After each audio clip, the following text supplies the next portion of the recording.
Paz do Senhor Jesus, eu espero que nessa noite não tão fria, tranquilo, né?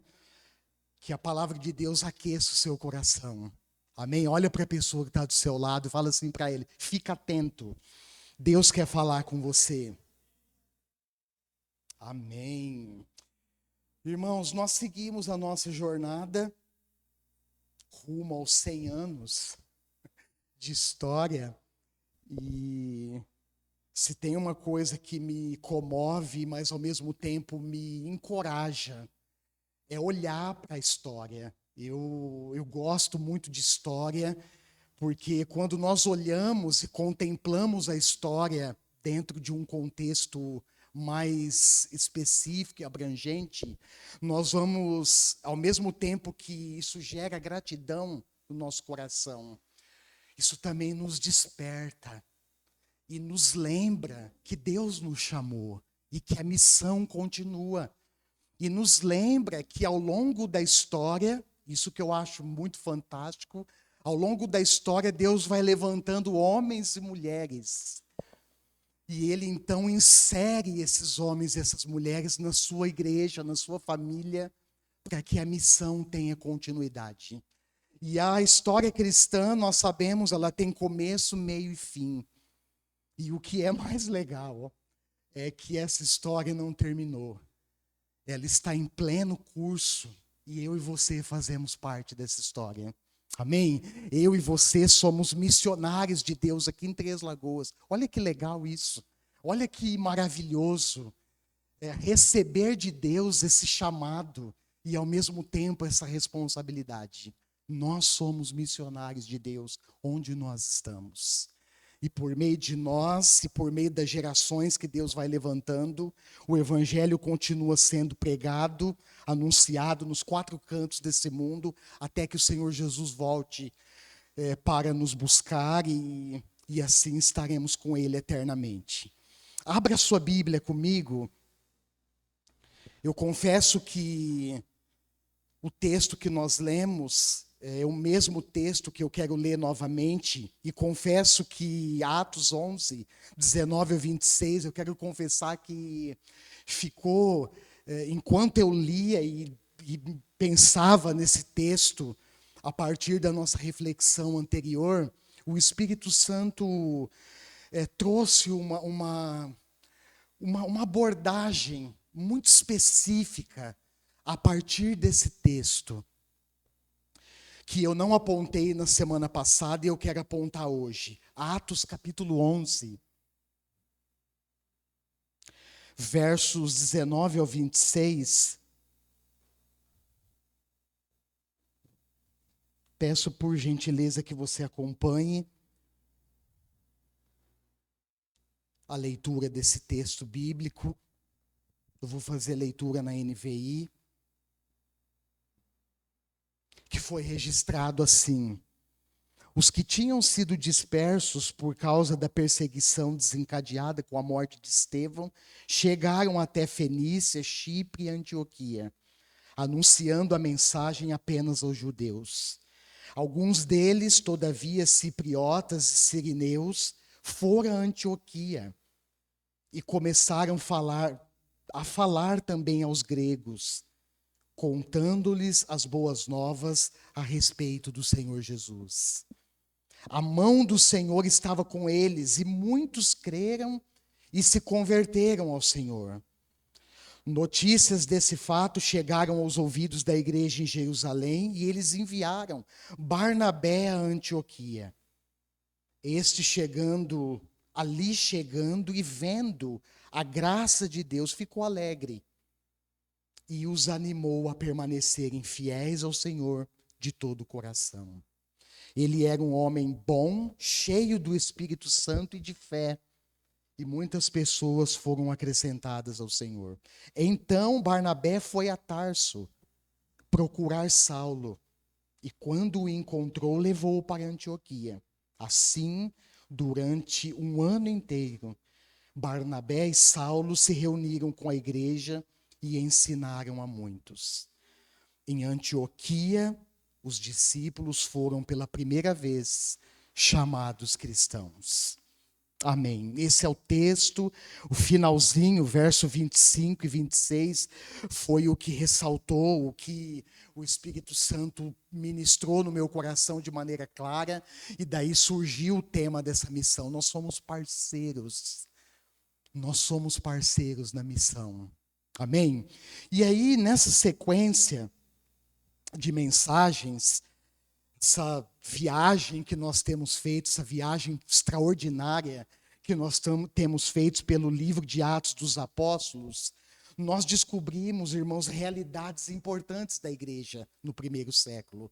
Eu falei aqui na semana passada que o livro de Atos dos Apóstolos, registrado por Lucas, é o único livro histórico do Antigo Testamento, do Novo Testamento, desculpe, exatamente porque Lucas registra o nascimento e o desenvolvimento da igreja nos seus primeiros anos, aproximadamente aqui 5 anos. No início, depois nós não temos, ao longo do livro, nós não temos muitas informações sobre a igreja ali no primeiro século, mas Lucas registra alguns pontos logo nos primeiros anos. Uma igreja que nós vimos aqui também, eu apontei anteriormente, que foi extraordinariamente visitada pela presença do Espírito Santo no dia do Pentecostes. E a partir daquele momento, o próprio Deus, na pessoa divina do Espírito Santo, passou a habitar na vida dos discípulos de Jesus. Isso é maravilhoso, irmãos. E quando nós vamos estudar com mais profundidade o livro de Atos e os evangelhos, por exemplo, nós vamos descobrir que uma das funções do Espírito Santo é nos capacitar para cumprirmos a missão de Deus nesse mundo. Além de outras, de suas funções que ele exerce na vida do povo de Deus. Mas nesse dia, numa festa específica dos judeus, o Espírito Santo vem. E a promessa de Deus se cumpre. E o texto diz que todos foram cheios do Espírito Santo. E a partir disso, então, a igreja, aqueles discípulos deixaram marcas significativas naquele tempo. Eu fiquei pensando, quando eu abordei esse ponto e fiquei meditando na palavra de Deus, como a igreja, irmãos, precisa hoje de uma visitação do Espírito Santo. Nós sabemos agora pela revelação de Lucas que o Espírito Santo, ele habita em nós. E nós recebemos a presença do Espírito Santo habitando em nós no momento do novo nascimento, que é aquele momento que nós nos encontramos com Cristo e nós então reconhecemos, convencidos pelo Espírito, porque nenhum de nós se convence do pecado por si mesmo. Pelo contrário, a Bíblia ensina que o pecado ele é um jugo de escravidão na vida das pessoas. E é o Espírito Santo que nos convence desse pecado. E nós então reconhecemos diante de Deus, entregamos a nossa vida para Cristo, confessamos a nossa fé nele como Senhor e Salvador da nossa vida. E é nesse momento que nós vivenciamos de uma maneira imediata o que a Bíblia ensina e chama de novo nascimento. E é nesse momento que a presença do Espírito Santo passa a habitar na sua vida e nas nossas vidas e na vida de todos aqueles que creem em Jesus. Amém? Eu digo que o Espírito Santo é um presente que nós recebemos de Deus por causa da sua graça.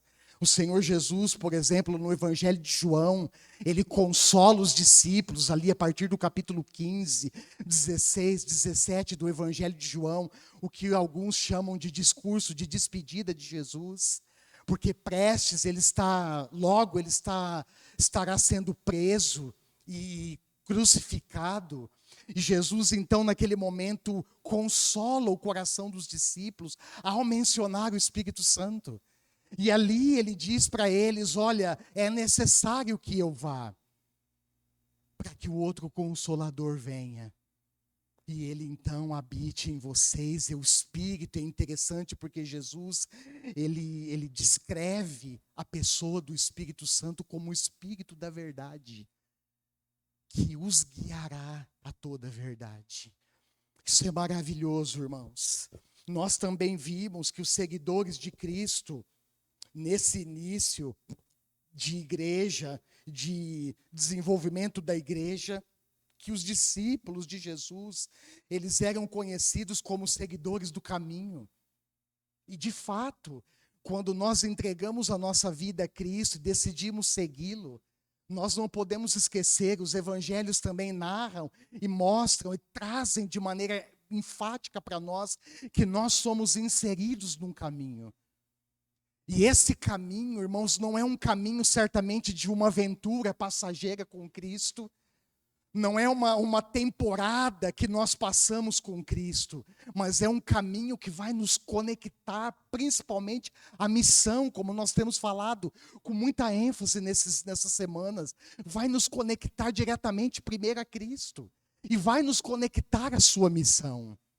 E esse caminho, Jesus disse para aqueles que queriam segui-lo, ele disse que é um caminho de renúncia, é um caminho de morte, e é um caminho de entrega.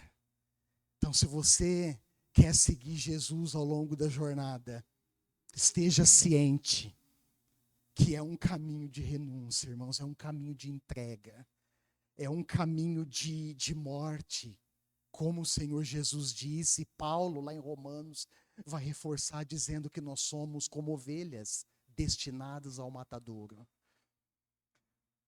Seguidores de Cristo, então, ali em Antioquia da Síria, um local estratégico, porque nós falamos que a Antioquia da Síria, essa cidade, esse local, era a terceira maior cidade do Império Romano naquele tempo, e havia muitas colônias de judeus que se dispersaram por causa da perseguição desencadeada com a morte de Estevão, mas havia também muitos gregos, muitos gentios. E ali, então, eles são chamados pela primeira vez de cristãos. O fato é, irmãos, cristãos ou discípulos, as duas palavras, ambas os termos, nos conectam no relacionamento com Jesus. Se você é discípulo de Jesus, você precisa desenvolver um relacionamento com Ele. E se você é discípulo de Jesus e tem um relacionamento com Ele, você, assim como eu, é convocado à missão. Amém? Logo no início do livro de Atos, Lucas também descreve, se você quiser anotar e acompanhar durante a semana, estudar esse texto, vale muito a pena. Ele descreve ali 4 marcas da igreja, de uma igreja cheia do Espírito Santo. Que, aliás, eu penso, quando olho para as Escrituras, que deve ser a marca de toda a igreja que busca o Espírito Santo, de toda a igreja que é sedenta pela presença do Espírito Santo e que está aberta para a sua presença, para o seu poder. Ele vai descrever ali a partir do capítulo 2, verso 42 em diante, que a igreja tinha 4 marcas. E essas marcas, irmãos, precisam nos acompanhar ao longo da história. A primeira delas é que a igreja era dedicada ao ensino e à oração. Eu fico pensando que hoje uma das maiores deficiências da igreja é uma vida de oração, é uma vida de dedicação ao estudo das Escrituras. Eu fico vendo companheiros de ministério se esforçando, pastores se esforçando ao longo do caminho para convocar a igreja, convocar as pessoas para orar e estudar a Bíblia. E quando nós olhamos, irmãos, para o início da igreja aqui, nos primeiros anos, que se estendeu ao longo dos séculos, nós vemos uma comunidade apaixonada pelo ensino. Uma igreja sedenta, uma igreja que tinha fome pela palavra de Deus. E uma igreja que era dedicada à oração. E tem uma coisa, irmãos, nada acontece na igreja sem oração. Um dos grandes exemplos que eu me lembro aqui quando cito esse ponto é a Madre Teresa de Calcutá. Muitos já ouviram falar e devem ter lido algum material dessa mulher piedosa. Ela construiu e se empenhou sua vida para cuidar das pessoas doentes, para cuidar de pessoas vulneráveis da sociedade. E ela certamente deixou a marca do amor de Cristo na vida de muitas pessoas, irmãos. E nós deixamos a marca de Cristo na vida de muitas pessoas através do nosso amor prático. Eu penso que muitas das pessoas que estão lá fora, perdidas no mundo, elas precisam receber esse amor que na realidade a igreja tem para dar. E nós fazemos isso de maneira prática, e essa mulher dedica parte da sua vida, na realidade toda a sua vida, para cuidar dessas pessoas. E uma coisa curiosa chama a atenção na prática da Madre Teresa, é que ela, no local onde ela trabalhava e cuidava das pessoas doentes e vulneráveis, chamou a atenção que ela encerrava o expediente. Olha só, ela encerrava o expediente antes da hora. E aquilo ao longo dos dias e da semana foi chamando a atenção de algumas pessoas, ali do orfanato, ali do local onde eles trabalhavam. Então foram perguntar para ela e questioná-la. Por que a senhora termina o expediente todo dia antes da hora? Sabe o que ela respondeu, irmãos?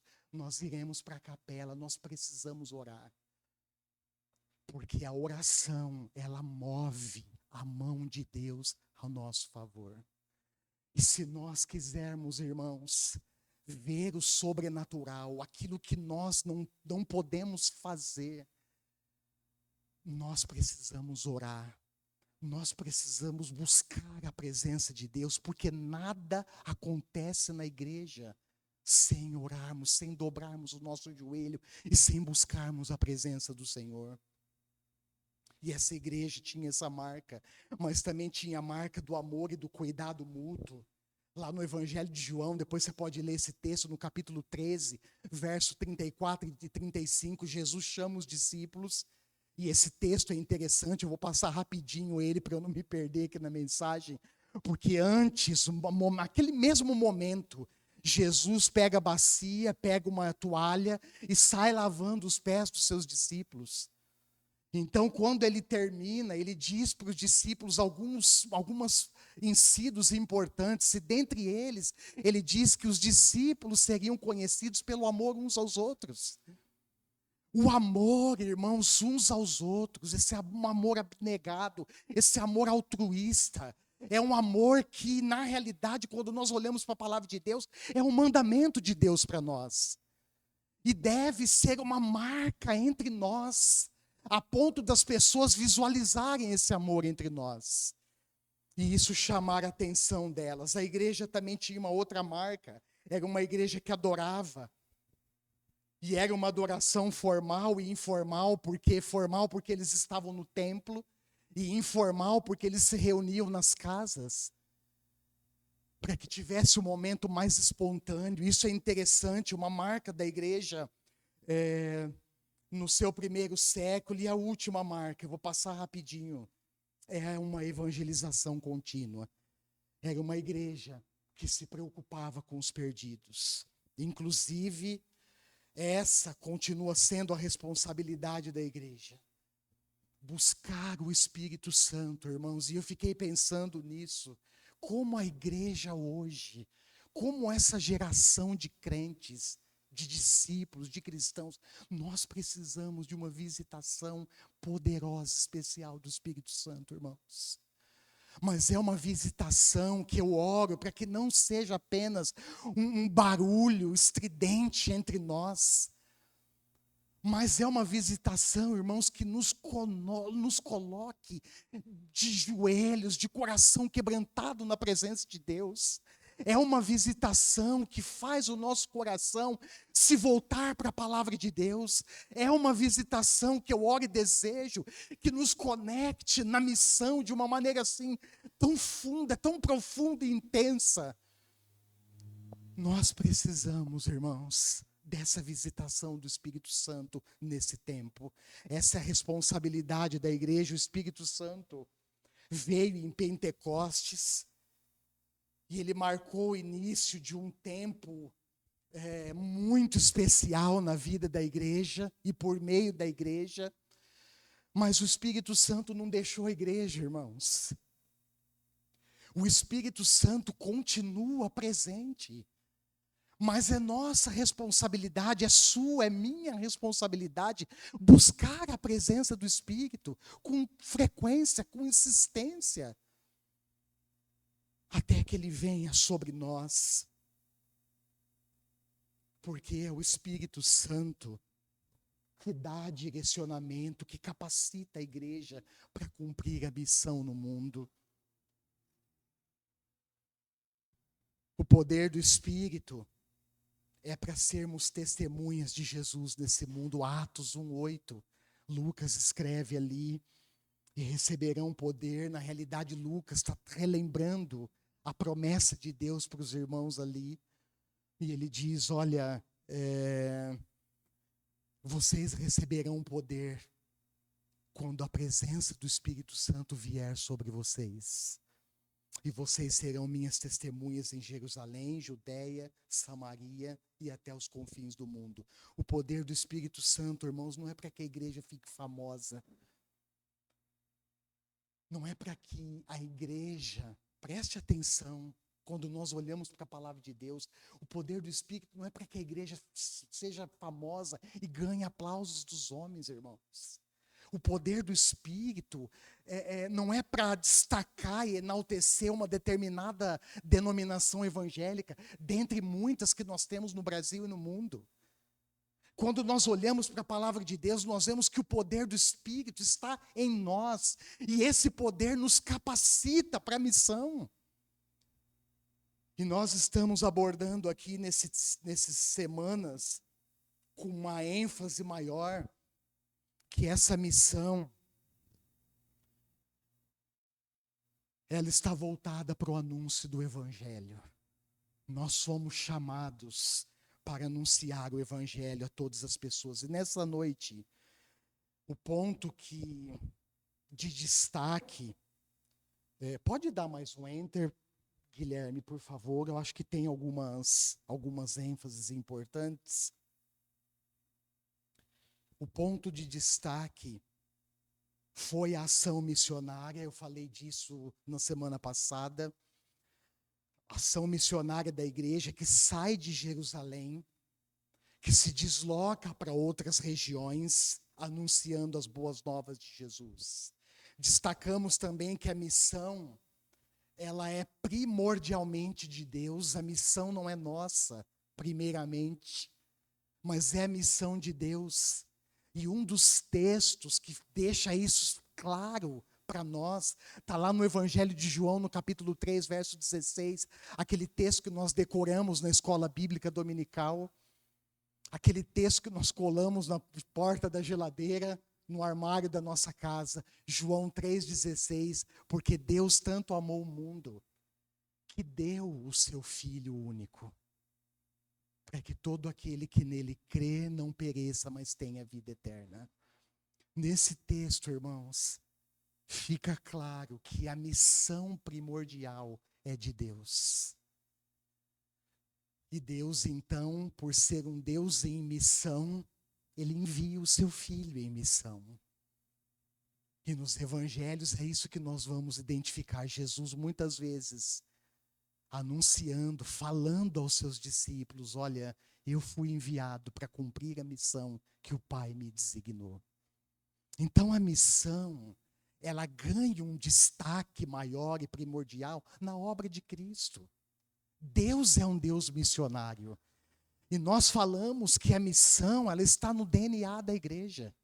Irmãos, preste atenção, não faz sentido a igreja se encontrar e se tornar um clubinho fechado. Aliás, a igreja nunca foi chamada para ser um clube fechado. A igreja nunca foi chamada e instituída por Cristo para ser um clube religioso. A igreja nunca foi chamada para ser uma instituição de pessoas religiosas que se agrupam, que se gostam e que permanecem trancafiadas ou paralisadas num lugar. A missão faz parte da identidade da igreja. E se nós, irmãos, nesse caminho, preste atenção nisso, nesse caminho, se nós não desempenhamos a função, nós perdemos a nossa identidade. A nossa identidade, ela vai sendo desconfigurada ao longo do tempo. Mas nós precisamos lembrar e manter na nossa consciência que nós fomos chamados, nós temos uma missão, é a missão de Deus a ser cumprida nesse mundo, pelo anúncio do Evangelho, e esse anúncio é feito através da igreja. Amém? Nós falamos também que Deus, Ele é o maior interessado em salvar os perdidos. E esse é o interesse de Deus, deve ser o interesse da igreja.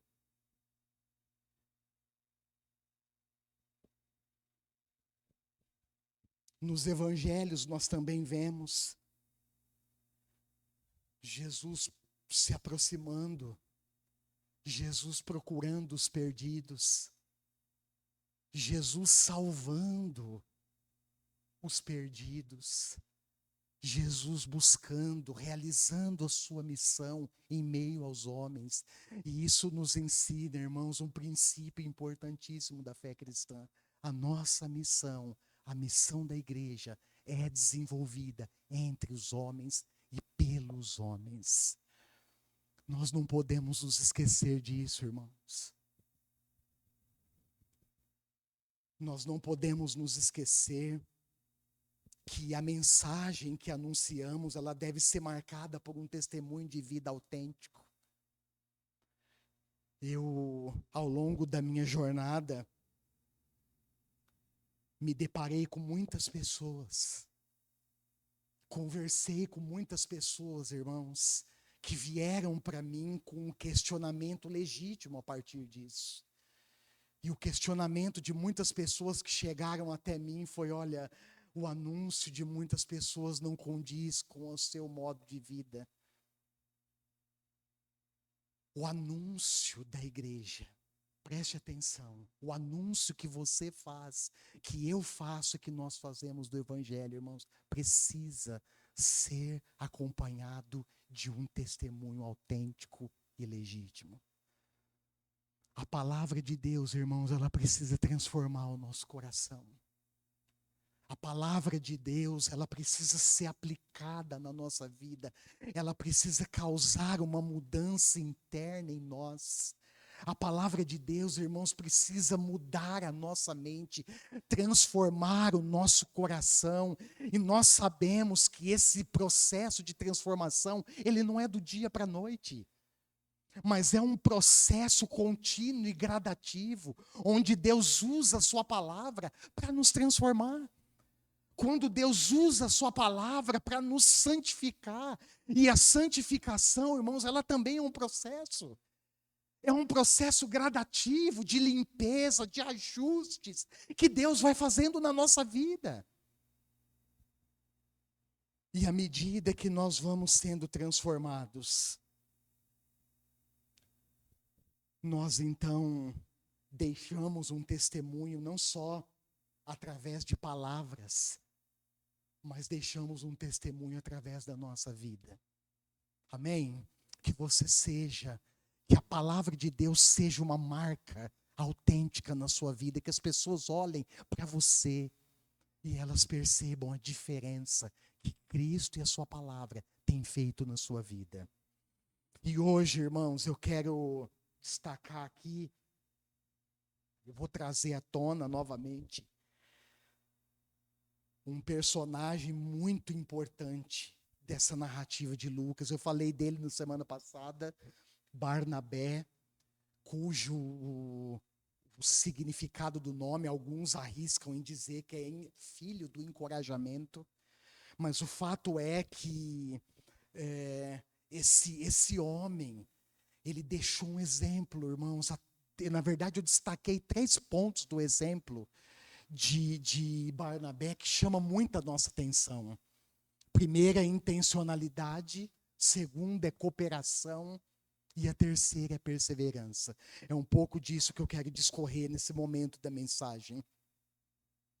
Barnabé teve uma participação importante no início da conversão de Saulo. Nós vimos isso no texto, lá em Atos capítulo 9. Primeiro, atestando a verdade, a veracidade do encontro de Saulo com Cristo na sua viagem para Damasco. Os irmãos estavam, quando Paulo chega em Jerusalém, vamos recordar um pouquinho aqui, a igreja está com medo dele, porque eles ouviram a fama desse tal de Saulo, que até pouco tempo, eu acho isso impressionante, a obra de Deus na vida das pessoas, até pouco tempo estava devastando a igreja. Saulo foi uma pessoa, irmãos, que batia de porta em porta. E eu fico pensando, imaginando, quando eu lembro dessa passagem, eu fico imaginando se ele batesse hoje na porta de muitos crentes, será que muitos deles se identificariam? Sim, eu sou discípulo de Jesus, por quê? Ou será que você é discípulo do caminho? Caminho? Pera lá, que caminho? Você é discípulo de Jesus? Não, pera lá, Jesus? Que Jesus você está falando? Mas o fato é, irmãos, que ele bate de porta. Imagina a cena. Ele batendo de porta em porta. E aqueles que ele encontrava. E eu fico pensando, como é que ele sabia que era seguidor do caminho? Tinha uma estrelinha na testa? Andava com a Bíblia embaixo do braço? É fácil, pastor. Hoje em dia, identificar discípulo de meu irmão. Como é que é? Anda com a Bíblia embaixo do braço. E vai na igreja uma vez por semana. Esse é discípulo de Jesus. Quer ver outra característica? A linguajar. É fácil identificar. Mas discípulo de Jesus, irmãos, são aqueles que obedecem a sua palavra. Discípulo de Jesus é gente que anda com ele e que dá vida por ele. Discípulo de Jesus é aquele que carrega, não uma Bíblia embaixo do braço, mas que carrega na sua vida as marcas da obediência. Porque andar com Jesus, irmãos, envolve obediência. Andar com Jesus, eu tenho falado isso ao longo do caminho, significa remar contra a maré. Andar com Jesus significa viver e desenvolver uma contracultura cristã num mundo que nos leva para longe de Deus.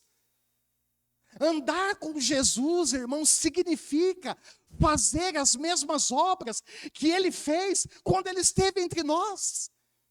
Isso significa ser discípulo de Jesus. E nós precisamos, irmãos, estar atentos. E uma coisa que me chama a atenção quando eu lembro dessa marca da obediência é quando Jesus ressuscitou, ele aparece com as marcas da crucificação. E fico pensando, quando eu leio aquele texto, por que Jesus ressuscitou num corpo ressurreto? Você já pensou nisso? Com as marcas da crucificação? E uma das coisas que eu penso, irmãos, a partir desse episódio, é que os discípulos precisavam ver em Cristo as marcas da sua obediência. Aliás, obediência que o conduziu à morte. E morte de cruz. Então, Barnabé, ele teve uma participação importante na vida de Saulo no início da sua conversão. O pessoal estava com medo, mas ele assina embaixo, não pessoal. Ele realmente teve um encontro com Cristo na estrada de Damasco. E o outro, depois foi quando ele viajou até Tarso. E foi esse ponto do texto que o Espírito Santo me chamou a atenção. Eu quero falar um pouquinho disso, porque ele viaja para Tarso. Lembra que Barnabé estava em Antioquia, da Síria. Se você pegar o mapa do mundo mediterrâneo naquele tempo, você vai ver que de Antioquia até Tarso era longe, irmãos. Era longe. Como é que eles viajavam? Eles viajavam a pé, eles viajavam no lombo de jumentos, de camelos, eles viajavam de barco, de navio. Mas o texto diz, olha só, que ele sai de Antioquia e vai para Tarso. E quando ele encontra Saulo, ele traz Saulo para Antioquia. Isso é parceiro na missão, irmãos. Isso é ser parceiro na missão. E outra coisa que eu destaco, nós vimos também, é que desde o início Barnabé não viu Saulo como uma ameaça, e sim como companheiro na missão. Barnabé acreditou em Saulo quando outros não acreditaram. E a atitude dele, então, reforça a importância da parceria no cumprimento da missão. Juntos nós somos mais fortes. E aí eu destaquei essas três marcas. Primeiro, a intencionalidade. Eu quero falar um pouquinho de cada um deles. A intencionalidade, irmãos, nos move na direção do outro. E tem como objetivo o cumprimento do propósito. E eu arrisco dizer aqui que a intencionalidade, como eu coloquei ali na tela, trata-se de uma disposição consciente diante da missão que nós recebemos de Deus. O contexto mostra isso, olha só, Atos capítulo 13, vamos ler esse texto juntos? Passa um pouquinho, uma página para frente, ou duas aí da sua Bíblia.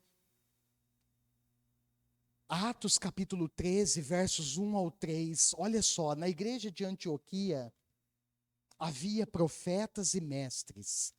Barnabé, olha aqui ele de novo, Simeão, chamado Níger, Lúcio de Cirene, Manaém, que fora criado com Herodes, o tetrarca, e Saulo. Enquanto adoravam o Senhor e jejuavam, disse o Espírito Santo. Olha como é importante, irmãos, a igreja estar sensível à voz do Espírito Santo. Olha só, enquanto eles adoravam, enquanto eles jejuavam, eles ouviram a voz do Espírito Santo. Olha o que o Espírito Santo disse para eles: separem-me Barnabé e Saulo para a obra que os tenho chamado. Assim, depois de jejuar e orar, impuseram-lhes as mãos e os enviaram. A intencionalidade, irmãos, ela é uma disposição consciente da missão. Ela nos envolve em parcerias nessa missão e nos lembra que ninguém faz nada sozinho. Ninguém faz nada sozinho. Ser intencional, irmãos, em caminhar com os outros, em chamar os outros para juntos cumprirmos a obra, nos lembra que envolve esforço. Nos lembra que envolve investimento de tempo, que envolve investimento de recursos, que envolve correr riscos. Esses tempos estava conversando lá em casa, não lembro o que eu estava dizendo, eu sei que o assunto pegou esse caminho, e eu disse, olha, seguir Jesus sempre é um desafio. Seguir os passos de Jesus, irmão, sempre há riscos. E se eu não quero, se nós não queremos correr risco, não dá para seguir Jesus. E ser intencional no propósito envolve, irmãos, chamarmos as pessoas para perto, encorajarmos uns aos outros na missão. Quantas vezes nós estamos desanimados pelo caminho, é ou não é? Quantas vezes nós estamos apáticos, abatidos pelo caminho, e aí o outro nos abraça, nos encoraja, insiste na missão. Isso é intencionalidade. E a intencionalidade, eu também me lembrei, nos lembra que nós temos parceiros e não concorrentes na missão. Nós somos parceiros. O segundo ponto é a cooperação. E nesse ponto, uma das coisas que vieram, saltaram com clareza no meu coração, foi que a cooperação, ela carrega em si a beleza do trabalho, da realização do trabalho em equipe. O Rojão me ajudou a acordar o pessoal, ajuda aí. A cooperação, irmãos, carrega em si a beleza da realização do trabalho em equipe. Ajudou até eu aqui. E me fez lembrar quando cada parte realiza sua função para o cumprimento de um propósito comum. E um dos textos que eu não vou ler esse texto todo, mas um dos textos que marcam essa realidade foi escrito pelo apóstolo Paulo. Abra aí a sua Bíblia.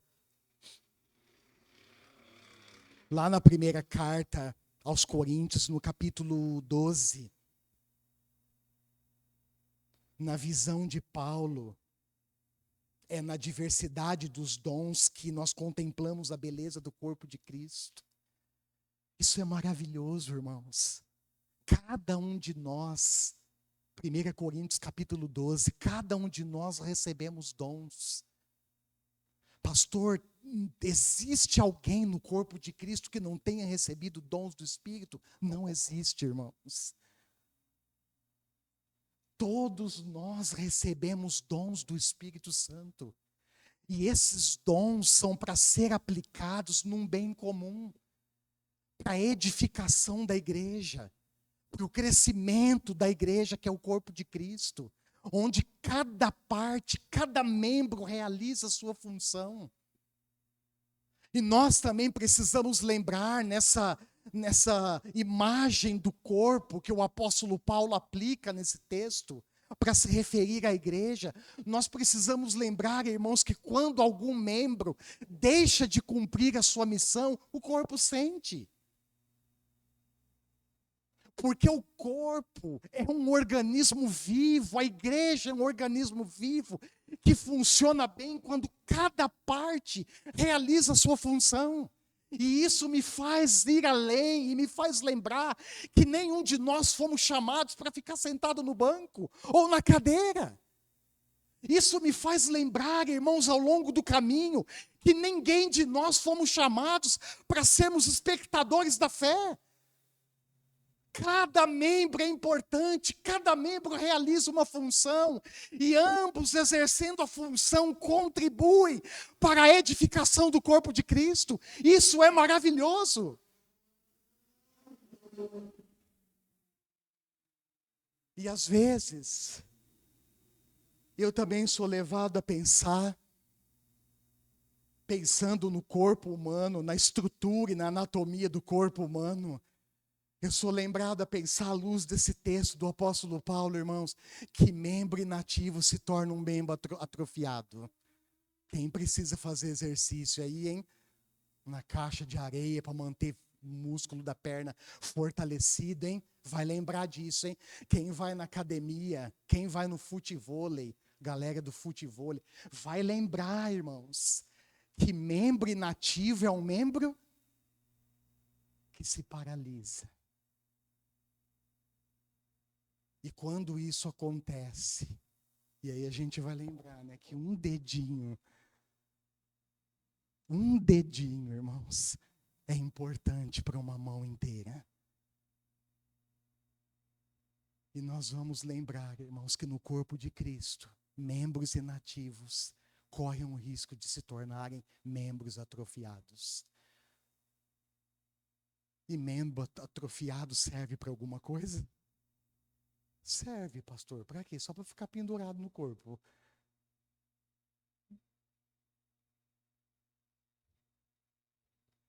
Primeira Coríntios 12. Paulo vai nos lembrar isso. Olha o versículo 4 ao 6. Foi os versos que eu destaquei. Há diferentes tipos de dons. Acompanha aí, por gentileza. Há diferentes tipos de dons, mas o Espírito é o mesmo. Há diferentes tipos de ministérios, mas o Senhor é o mesmo. Há diferentes formas de atuação, mas é o mesmo Deus que efetua tudo em todos. Aleluia.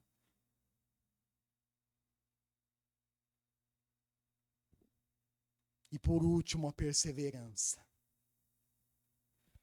que parece que é uma palavra arriscada do nosso dicionário já faz um tempo. Pessoas vêm nessa jornada minha, irmãos, há 30 anos. Eu já vi gente vindo e gente indo. Eu já vi gente chegando, gente se estabelecendo, se firmando no caminho de Cristo, mas eu já vi muita gente vindo e indo embora. Eu já vi muita gente nesse caminho, irmãos, interessada nos milagres que Jesus pode fazer. Gente desesperada, que quando recebe o que buscou por um tempinho, vira as costas para Jesus, vira as costas para a sua igreja.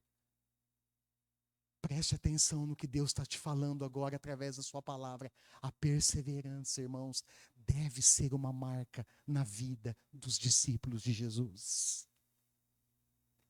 Jesus mesmo diz no Evangelho que no fim dos tempos o amor de muitos se esfriará, mas aquele que perseverar até o fim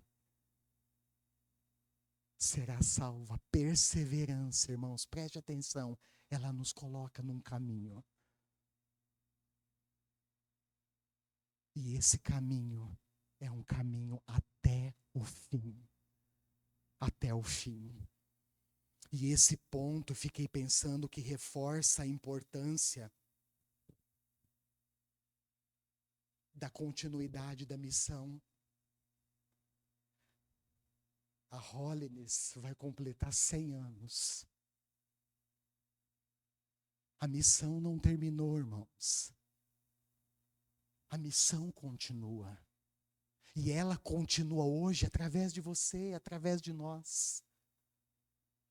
E ela continua, não por meio dos nossos missionários que estão lá no outro continente, mas ela continua através de nós. Onde nós estamos? Eu falei disso na semana passada. A perseverança, irmãos, ela nos mostra a importância da continuidade da missão. E vai nos lembrar também o texto que nós lemos, que pelo caminho vão surgir adversidades. Pelo caminho vão surgir obstáculos. Mas quando eu olho, irmãos, para essa igreja movimentada aqui no primeiro século, eu vejo uma igreja corajosa. Eu vejo uma igreja engajada na missão, que mesmo perseguida, avança. Vai alcançando territórios, vai alcançando vidas.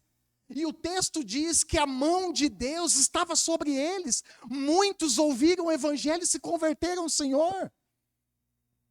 Nós falamos a semana passada, só colhe quem planta. Se nós não plantarmos, irmãos, nós não iremos colher. E se a igreja Holiness no Brasil, ela espera uma colheita produtiva para os próximos anos, nós precisamos lembrar e manter na nossa consciência que a missão continua por meio de nós. Que ela continua por meio de você. Nós precisamos corajosamente, irmãos, continuar anunciando o evangelho. E essa realidade das adversidades, eu citei alguns exemplos aqui de outros que você encontra na Bíblia. Ela pode ser muito bem contemplada na vida, no ministério dos profetas, dos apóstolos, do próprio Jesus. Por exemplo, Jeremias foi preso. Lembra do profeta Jeremias? Capítulo 37 e 38 do livro de Jeremias. Ele foi preso, irmãos. Ele foi jogado numa cisterna. Tiago, irmão de João, Atos capítulo 12. Se você der uma olhada, você vai ver que ele foi morto, a mando de Herodes Agripa I, que foi neto de Herodes o Grande. Pedro foi preso. Paulo e Barnabé foram expulsos de Icônio. E tantos outros exemplos, irmãos, as adversidades, elas sempre vão marcar a vida da igreja.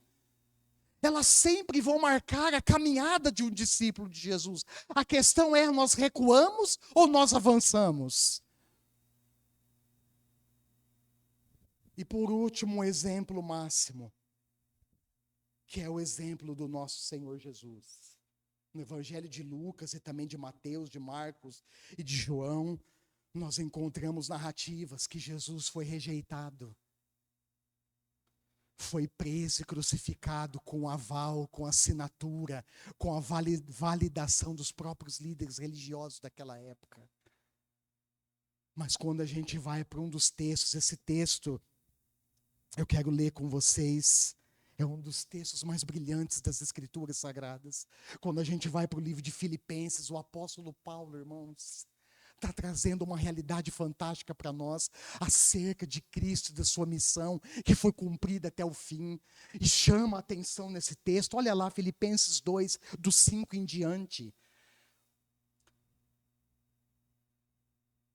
Faz parte, chama a atenção, que Paulo está colocando ali, logo no versículo 5, que a nossa atitude, preste atenção, olha, seja a atitude de vocês a mesma de Cristo Jesus, que embora sendo Deus, não considerou que o ser igual a Deus era algo que devia pegar-se, mas esvaziou-se de si mesmo, vindo a ser servo, tornando-se semelhante aos homens, e sendo encontrado em forma humana, humilhou-se a si mesmo, e foi obediente até a morte, e morte de cruz.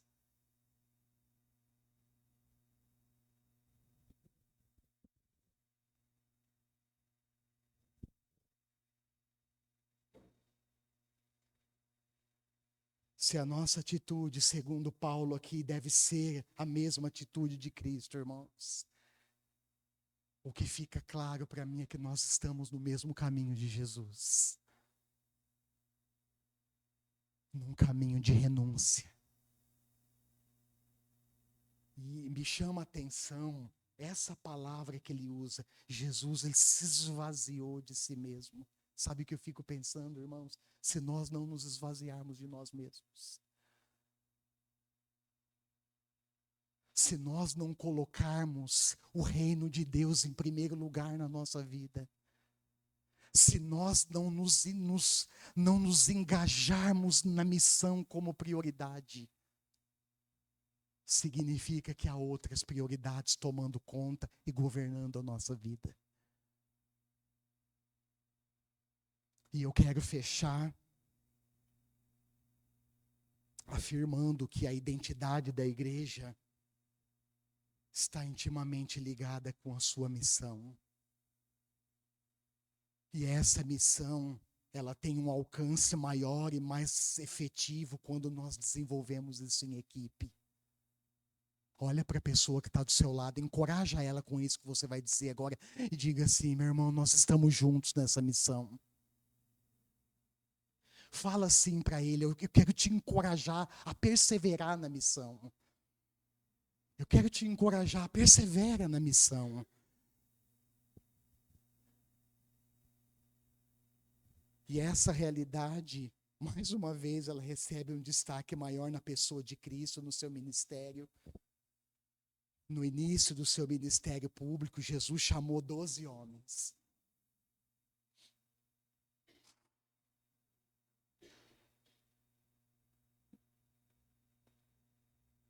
Para andar com ele, serem instruídos e enviados em missão ao mundo. Marcos 3, 13 em diante, Marcos 6, 7 em diante, você pode encontrar essa realidade. Discípulos, irmãos, são chamados, treinados e enviados. A missão, ela acontece no caminho. Quando cada um de nós temos a consciência que fomos chamados por Deus. Você foi chamado por Deus. É quando nós temos consciência de que a instrução e as experiências comunitárias que nós vivemos juntos, elas são essenciais para a formação dos discípulos. E nos lembra que sermos enviados é indispensável para a missão ser cumprida, irmãos. E no cumprimento da missão, nós contamos com o poder de Deus. Contamos com a sua promessa. Isso.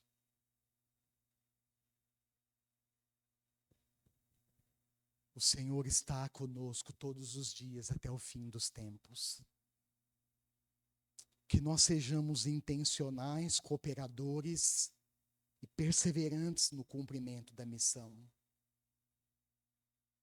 E por último, nós precisamos, eu fiquei pensando em Barnabé e Saulo, essas duas pessoas, esses dois missionários fantásticos. E eu fiquei lembrando que ao longo da caminhada, irmãos, nós precisamos da intencionalidade de Barnabé, que procura parceiros para trabalhar junto na missão, mas nós também precisamos da disposição de Saulo, que se prontifica para a missão.